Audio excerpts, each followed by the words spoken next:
मेरे हिसाब से बंगाल योगी जी को सौंप दो और बंगालन शशि थरूर को। बंगाल भी सुधर जाएगा और बंगालन भी, और शशि थरूर को उसके कर्मों की सजा भी मिल जाएगी। आज 5 राज्यों के रिजल्ट आए। केरल और तमिलनाडु में लोकतंत्र की जीत हुई और बाकी के राज्यों में ईवीएम हैक हुआ। आप बस इनकी नौटंकी देखते जाइए। बंगाल में बीजेपी के कार्यकर्ता इतने खुश हैं कि उन्होंने आज बीजेपी का नाम भारतीय जनता पार्टी से बदलकर बंगाल झालमुड़ी पार्टी रख दिया है। देखिए, मैंने कहा था कि गर्म पानी पीजिए, चबाकर खाइए, अच्छी नींद लीजिए, व्यायाम करिए, राजनीति के चक्कर में अपने आपसी संबंध खराब मत करिए, क्योंकि आएगा तो मोदी ही।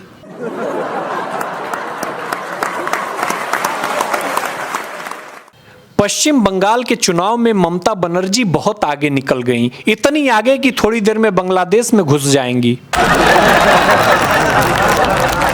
बीजेपी वालों ने माहौल इतना खराब कर दिया था कि लोगों को खुद वोट डालने जाना पड़ रहा था। पहले टीएमसी वाले खुद सभी के वोट डाल दिया करते थे।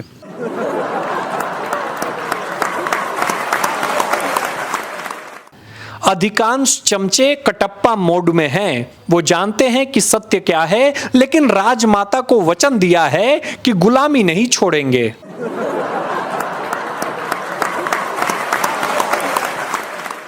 भारत युवाओं का देश है, ये बात ऐसे ही नहीं कही जाती, क्योंकि यहाँ दादी की उम्र की दीदी हैं, आंटी की उम्र की बहन जी हैं और 55 की उम्र का युवा भी है।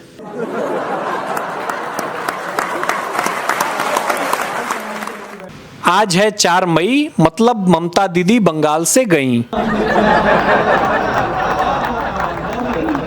अभी मोदी जी ने भाषण दिया है और भाषण देते समय उन्होंने कहा है कि देखा ना दोस्तों, झालमुड़ी की ताकत। 4 मई बंगाल से ममता दीदी गईं। अब जिनके पेट में दर्द हो रहा है उनसे ये पूछना था कि खराब ईवीएम और इलेक्शन कमीशन इंडिया का गलती कब से निकालना है।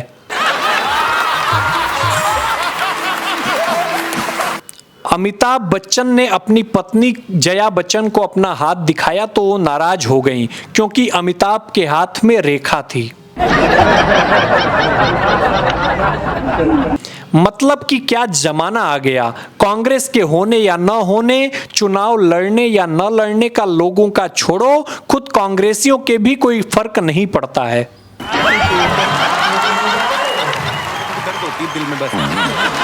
माना कि बीवी आदमी की ताकत होती है, लेकिन पड़ोसन भी किसी दिव्य शक्ति से कम नहीं होती। मशहूर पत्रकार रवीश कुमार होंगे जातीय जनगणना अधिकारी। घर घर जाकर पूछेंगे कौन जात हो। जब साल में 1 माह जेठ का आता है तो 1 माह देवर का भी आना चाहिए। अखिल भारतीय देवर संघ ने ये बात उठाई है। राघव चड्ढा ने भले ही पार्टी छोड़ दी, लेकिन राघव चड्ढा जी से एक बात सीख लो, समय रहते कंपनी अगर कदर करे तो ठीक, नहीं तो बिना सोचे स्विच कर लो। लाला कंपनी वाले किसी के सगे नहीं होते। भारत के सबसे तगड़े धंधे क्या हैं मैं आपको बताता हूं। पहली शिक्षा और दूसरा चिकित्सा। 10 की गोली का पत्ता 100 में और 20 की किताब 200 में।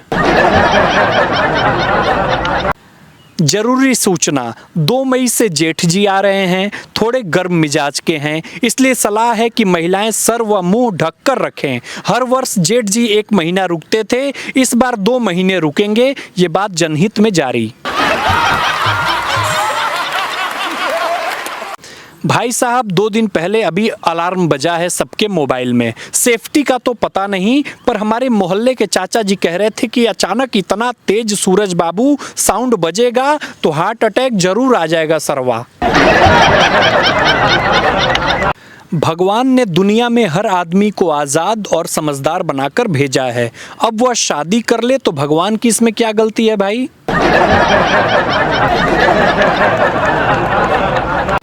ससुराल वालों को खुश रखने का मतलब जिंदा मेढकों को तोलने जैसा है, एक को बिठाओ तो दूसरा कूद जाता है। इतिहास गवाह है, वैसे तो पति पत्नी की आपस में कभी नहीं बनती, पर अगर बन भी जाए तो फिर पूरे खानदान की उनसे नहीं बनती।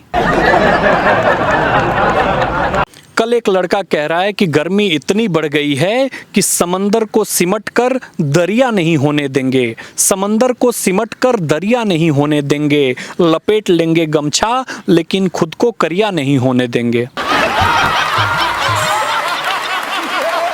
अच्छा, 2016 में नोटबंदी आई, मतलब घर में शादी है लेकिन कैश नहीं। 2020 में लॉकडाउन आया, कैश है गैस है लेकिन मेहमान नहीं। 2026 में कैश भी है मेहमान भी है पर गैस नहीं है। अगर आप भी चाहते हैं उम्र लंबी करना तो नशा कम करें, खुराक आधी करें, पानी 2 गुना करें, व्यायाम 3 गुना करें, हंसना 4 गुना करें, दोगलों से दूर रहना 9 गुना करें और पत्नी का कहा हुआ मानना 100 गुना करें।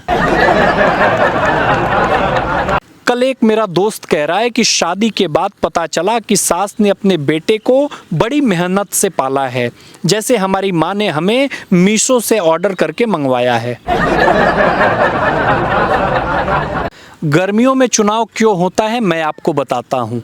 गर्मियों में चुनाव इसलिए भी होता है ताकि लंबी लाइन में लगने के बाद आपकी शक्ल आपके वोटर कार्ड वाली शक्ल से मैच करे।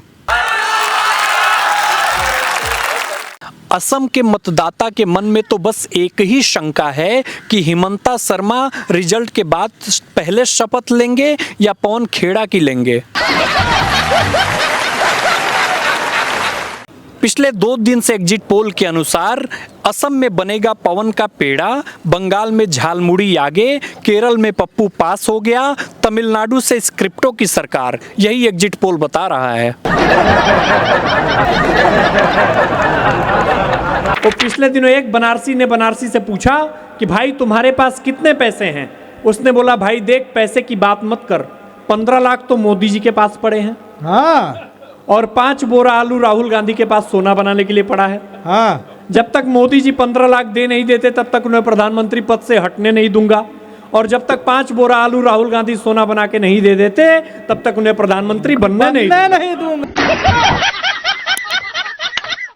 एक स्टेटमेंट राहुल गांधी दिए रहते, स्टेटमेंट बस ये देना था कि दुनिया में एक ऐसी भारत में मशीन बनाऊंगा कि आप इधर से वाटर डालेंगे इधर से क्वार्टर निकलेगा, तब वो प्रधानमंत्री बन गए रहते। पिछले दिनों एक भाई साहब के पास भगवान आए, बोले कि देखो तुम्हारा बुढ़ापा आ गया है, तुम्हारे उम्र के हिसाब से अब मुझे तुम्हें बीमारियां देनी पड़ेंगी। आदमी पूर्व छात्र 1974 कल्याण ट्रस्ट का था। भगवान आए, बोले कि देखो तुम्हारा उम्र हो गया है, तुम बूढ़े हो चुके हो, अब तुम्हारे उम्र के हिसाब से मैं तुम्हें 2 बीमारियां दूंगा, लेकिन तुमने जीवन में अच्छे कर्म किए हैं तो तुम बीमारी चुन सकते हो।